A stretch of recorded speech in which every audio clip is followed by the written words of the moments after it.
님의 자랑이 되고 또한 고백되게 하여 주시옵소서. 예수님 이름으로 기도드립니다. 아멘. 오늘 저희가 나누었던 본문 3절과 4절에 반복되어서 나오는 한 단어가 있습니다.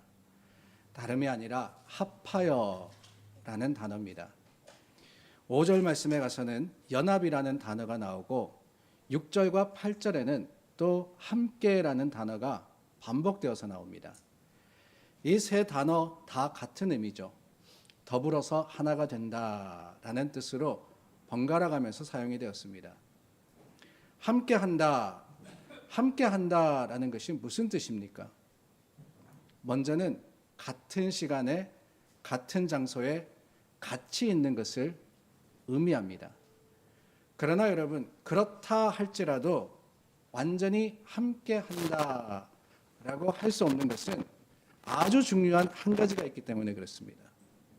그것은 다름이 아니라 마음과 생각이 함께해져야지 함께하는 거예요. 마음이 함께 있지 않으면 결국 아무것도 아닙니다. 몸은 같이 있는다 할지라도 마음이 딴 데가 있다 그러면 우리가 그것을 가리켜서 뭐라 그래요? 동상이몽이다 이렇게 이야기하지 않습니까? 우리 신앙생활을 생각해봐도 그렇습니다. 우리가 예수님을 믿는다라는 것은 결국 주님과 함께한다라는 거예요. 주님이 나와 함께 계신다는 사실을 우리가 믿고 또 그 주님을 의지하는 것, 그게 바로 신앙입니다. 그런데 여러분, 우리와 함께 하시는 주님이 어떤 분이십니까? 여러분들은 주님을 누구시라고 고백합니까? 우리 주님은 다른 분이 아니라 나를 구원하시려 고난받으시고 십자가에 죽으셨다가 다시 살아나신 구세주시죠.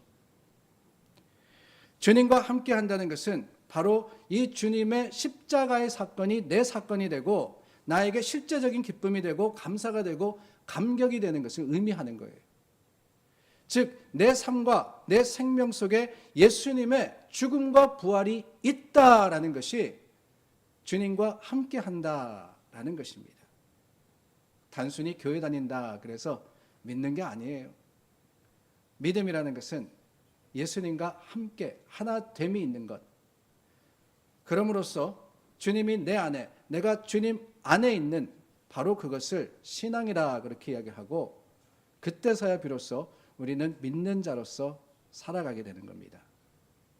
그래서 주일 예배는 한 주 동안 이 주님과 함께 살아갔음을 우리가 증거하고 또한 이곳에 함께 하시는 그 주님을 의지하여서 세상을 향해 나아가는 시간입니다.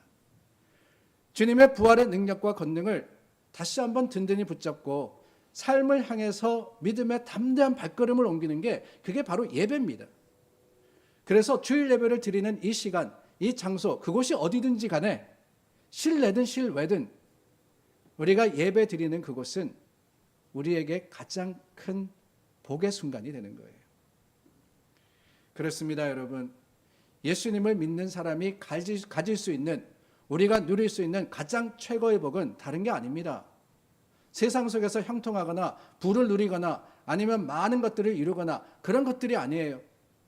믿는 자들의 가장 큰 복은 주님과 함께 하는 겁니다. 주님과 함께 하는 것. 내가 주님과 동행한다는 그 사실 자체가 첫 번째 가는 복이고 가장 큰 주님이 우리에게 주신 약속의 은혜입니다. 생각해 보시기를 바랍니다. 사랑하는 남편이 먼 외국에 나갔습니다. 자주 전화도 해요.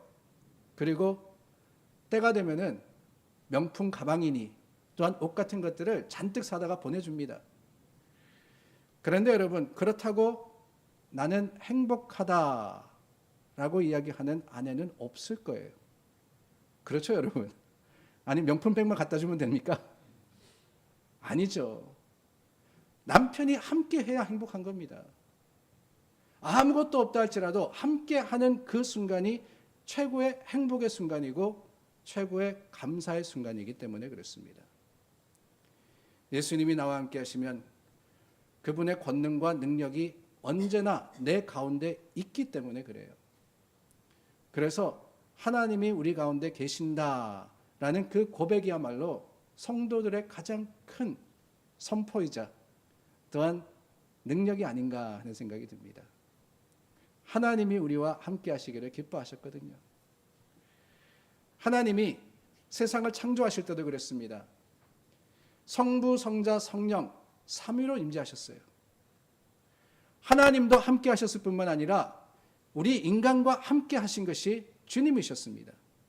에덴 동산을 만드시고 그 에덴 동산에서 매일같이 아담과 하와를 만나셨잖아요. 그 동산을 거닐며 얘기를 나누셨습니다. 그리고 보세요. 하나님이 우리와 함께 계심이 얼마나 좋은지, 하나님이 우리와 함께 하시기를 얼마나 원하셨든지 예수님을 이 땅에 보내시면서 그 이름을 뭐라고 불렀습니까? 함께라고 불렀어요. 함께. 임마누엘, 임마누엘. 그의 이름은 임마누엘이라 하리라 하셨으니 이를 번역한즉 하나님이 우리와 함께 계시다 함이라. 하나님은 우리와 함께함을 이렇게도 좋아하시는데 여러분 우리는 어떻습니까? 주일 주님께 나와 예배드리며 그 하나님과 함께하는 그 순간이 여러분들에게는 한 주간의 최고의 기쁨이자 손꼽아 기다리는 날입니까? 그렇지 않으면 힘들고 바빠서 교회 나올 수 없는데 내가 오늘 나왔으니까 하나님 복 주십시오. 그런 마음의 태도와 삶의 모습으로 이곳에 나와 있습니까? 매일매일의 삶은 어떻습니까? 월요일부터 토요일까지 여러분들께서 살아가시는 그 삶의 현장에서 여러분들은 하나님이 여러분들과 함께 하시기를 원하시는 것만큼 내가 하나님과 함께 하기를 기뻐하고 바라고 살아가십니까? 주님은 저와 여러분들과 함께 하기를 원하십니다. 그게 주님의 기쁨이에요. 여러분 주님의 기쁨이 되시지 않으시렵니까?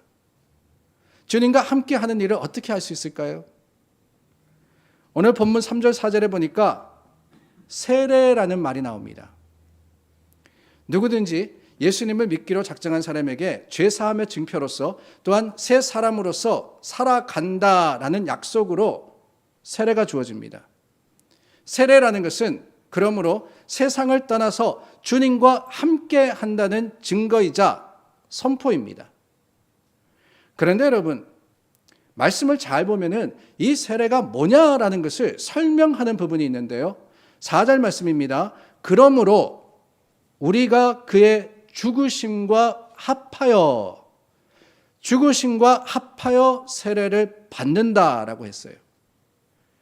세례를 받는다는 것은 즉 예수님과 함께 죽는 거다라고 하시는 겁니다. 예수님과 함께 하려면 먼저 죽어야 된다는 거죠. 여기 믿음의 도전이 있습니다. 누구든지 예수님을 믿으며 살려 할 때 살라고 믿었지, 그것도 잘 살라고 믿었지 죽으려고 믿는 사람은 없을 겁니다. 그런데 진실을 알고 보니까 먼저 죽어야 한대요. 죽지 않으면 안 된다 그럽니다. 그것도 평범한 죽음이 아니라 그의 죽으심. 누굽니까? 예수님의 죽으심으로 죽어야 한다고 하고 있는 거예요. 예수님의 죽음이 어떤 죽음이었습니까? 장수하시고 편안하게 침대에 누워서 돌아가셨습니까? 아니죠. 예수님의 죽음은 고통과 고난으로 온몸에 피와 물이 다 쏟아지는 십자가의 죽음이었습니다. 우리가 이 사실을 모른 척하며 신앙생활을 할 수가 없어요. 예수님과 함께 죽어야 한다는 사실을 인정하고 그 죽음은 십자가라는 사실을 우리가 기억해야 합니다. 광야를 슬쩍 건너뛰어서 젖과 꿀이 흐르는 가나안 땅으로 들어가지 못하는 거예요. 신앙생활에도 죽음이 없으면 부활이 있을 수가 없는 겁니다. 우리가 신앙생활 하다 보면은 죽음과 같은 고통이 있고 죽음을 생각하게 하는 고난도 있습니다. 예수님을 믿다 보면은 정말 어렵고 힘든 부분들이 있어요. 때로는 포기하고 싶고 때로는 용서해야 하고 져야 하는데 도무지 하지 못할 것 같은 그런 순간들이 있습니다. 어떨 때는 다 잃어버릴 수가 있어요. 아픈 상처로 눈물 흘립니다. 그러나 여러분, 그때 우리가 기억해야 되는 게 뭐냐? 이 죽음을 지나야지. 이 죽음이 있어야지 부활도 있다라고 다시 한번 마음을 다잡고 하나님의 약속을 붙드는 겁니다. 그게 십자가 정신이에요. 그게 광야의 연단입니다. 그래야 주님과 진짜 함께 할 수 있습니다. 우리는 죽음으로 주님과 하나가 되는데, 그런데 여러분, 한 가지 우리가 기억해야 하는 것은 성경이 말씀하시는 이 죽음은 완전한 죽음이라는 거예요. 4절 말씀입니다. 그와 함께 장사되었나니, buried 그랬어요. buried. 묻혔다는 겁니다. 땅에. 완전히 죽어서 땅에 묻혔다. 아직 다 죽지 않은 사람은 그렇습니다. 땅에 묻지 않아요. 산소호흡기를 붙여서 중환자실에 놓을지언정 진정으로 땅에 묻히지는 않습니다. 참 힘들죠. 우리는 죽일 수는 있습니다. 성질을 죽일 수도 있고요. 욕심을 죽일 수도 있어요. 그런데 완전히 죽지 않으면 희한합니다. 스물스물 다시 살아나요. 우리 죄악된 인성은 좀비 같아가지고 완전히 장사되지 않으면 다시 살아나게 되어 있습니다. 이 장사됨이라는 것은 내 힘으로는 안 돼요. 주님이 붙들어 주셔야 됩니다. 먼저 장사되신 예수님께서 우리와 함께 하셔야 우리도 완전히 죽고, 그래야지만 4절의 고백과 같이 새롭게 살아날 수 있는 겁니다. 나를 주님과 함께 장사되도록 주님께 맡기는 것, 그게 십자가의 죽음이요 하나님께서 다시 살려주실 죽음인 거예요. 그러므로 여러분, 오늘부터 죽는 연습하십시다. 우리가 살려고 하는 욕심이 너무 커서 한 번에 되지는 못하니까 조금씩이라도, 하나씩이라도 주님께 맡기고, 주님, 내 안에 있는 것, 내 안에 세상적인 욕심과 세상적인 마음들 주님께서 하나씩 죽여주시고, 혹시라도 장사된 내가 다시 살아나서 일어나려고 그러면 하나님 그냥 꾹 눌러가지고 주님과 함께 하도록 해 주십시오. 기도하시기를 바라요. 그럴 때 5절의 말씀입니다. 만일 우리가 그의 죽으심과 같은 모양으로 연합한 자가 되었으면 또한 그의 부활과 같은 모양으로 연합한 자도 되리라. 아멘. 여러분, 같은 모양으로 그랬어요. 예수님의 죽으심을 본받은 그 모습, 그 내용, 그 과정 그대로 죽으면은 역시 예수님의 살아나심을 그대로 본받아서 오늘 주님께서 우리로 부활하게 하시겠다고 하셨습니다. 다시 살아난다는 것, 우리 삶에 무슨 의미가 있을까요? 아니, 나는 숨쉬고 오늘 돌아다니는데 이미 살았는데 그러실런지 모르겠지만 그게 아닙니다. 주님이 말씀하시는 다시 산다라는 것은 비록 우리의 육신이 살아있다 할지라도 우리가 죽은 자였다라는 것을 고백하는 데서부터 시작을 하는 거예요. 아무리 삶을 살아간다 할지라도 그 마음에 주님을 알지 못하면, 주님의 십자가가 우리의 생명이 되지 못하면은 우리 삶은 힘들고 어려울 수밖에 없습니다.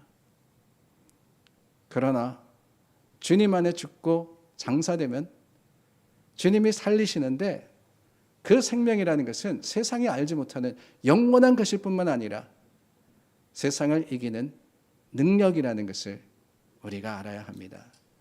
내 심령 속에 놀라운 일이 벌어지기 시작하는 거예요.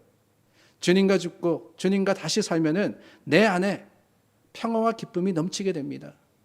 어떤 상황, 어떤 순간이라도 괜찮습니다. 주님이 나와 함께 하시니까. 소망이 생기는 거예요. 주님이 나를 위하시면 누가 나를 대적하리요?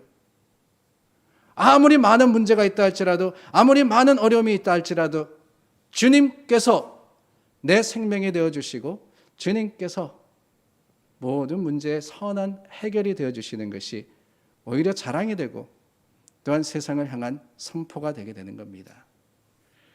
그 기쁨을 여러분들께서 누리시기를 예수님의 이름으로 축원합니다. 이 주님과 살고 또한 주님과 이 죽음 가운데 주시는 놀라운 능력을 우리가 받아 누린다는 것, 이것을 신앙과 교회에 적용해 봅니다. 사실 성도가 함께 한다는 것, 그저 우리가 주님과 함께 하는 것만이 아니라 주님 안에서 죽고 산 사람은 또한 서로가 하나 되어야 되는데, 이게 어떨 때는 잘 되는데 어떨 때는 잘 되지 않습니다. 언제 잘 되냐? 좋은 때는 함께 하는 게 쉬워요. 교회가 평안할 때, 부흥할 때, 성장할 때, 그때는 교우들이 다 마음이 들떠가지고 흥분돼서 무슨 일이든 함께 하기가 쉽습니다. 그런데 여러분, 가만히 보니까 이런저런 어려운 일들이 생기고 문제가 있을 때는 함께 하기보다는 대립하게 되고 나뉘어지게 되더라고요. 상황이 성도의 연합을 좌지우지할 때가 많습니다. 그런데 여러분, 사실은 그 순서가 반대여야 하죠. 상황으로 인해서 함께 할 수 있느냐 마느냐가 결정이 되는 게 아니라 우리가 믿음과 소망으로서 함께 할 때 상황을 다스릴 수 있는 거 아니겠어요? 아무리 어려운 문제가 있어도 우리가 마음과 뜻을 합하여서 하나가 되면은 그 문제를 우리와 함께 하신 주님의 능력으로서 해결할 수 있는 겁니다. 우리가 하나 되면 기쁨과 감사가 충만하고 교회가 평안해지고 부흥하고 성장하는 겁니다. 맞지 않습니까, 여러분? 함께 하는 게 중요한 거예요. 함께 하는 게. 그렇다면 어떻게 합니까, 여러분? 어떻게 해야 성도가 연합할 수 있습니까? 다름이 아니죠. 내가 먼저 죽으면 됩니다. 예수님의 죽음과 연합해서 예수님의 부활에도 우리가 함께 하듯 내가 먼저 겸손으로 낮아지면, 아니 우리 먼저 서로 자신을 죽이고 상대방을 세워가면 우리가 다 같이 살 수 있는 거예요. 주님의 주시는 생명의 기쁨으로써 감사하며 즐거워할 수 있는 겁니다. 사실 마음이 참 불편했습니다. 계획대로 진행되지 않은 야외 예배, 혹시라도 여러분들의 마음이 상하지 않을까, 갑작스러운 변경으로 교회가 시끄러워지지는 않을까 염려하는 마음이 없지 않아 있었습니다. 그래서 어제 아침에 우리 계획을 맡으신 장로님과 의논하면서 그렇게 말씀드렸어요. 정말 제 교만을 하나님이 철저하게 깨뜨리시는군요. 한 번 하시면 됐지, 두 번이나. 오늘도 회개하면서 하루를 시작합니다 라고 말씀드렸는데, 정말 감사하게도 어느 누구도 부정적으로 판단하시거나 따지지 않고 우당탕탕, 정말 우당탕탕, 지금 24시간 만에 24시간 만에 계획한 것이라도 잘 받아주시고 최선을 다해서 도와주시니 이게 함께하는 교회가 아닌가 하는 생각이 듭니다. 어디면 어떻습니까? 우리가 함께하는 그곳이 가장 좋은 것이죠. 교회에서 함께하면 교회가 좋은 것이고 야외에서 함께하면 야외가 좋은 거예요. 조금 불편하고 어렵지만은 우리가 서로 조금씩만 이해해주고 나를 조금 낮추어서 서로를 높여주고 격려하고 내 마음에 주님의 사랑과 또한 하나님의 주시는 감사를 잃지 않으면 주님이 반드시 성령으로 우리를 살리시고 성령으로 우리를 하나 되는 교회 되게 하시리라 믿습니다. 오늘 여러모로 불편하실 겁니다. 아쉽습니다.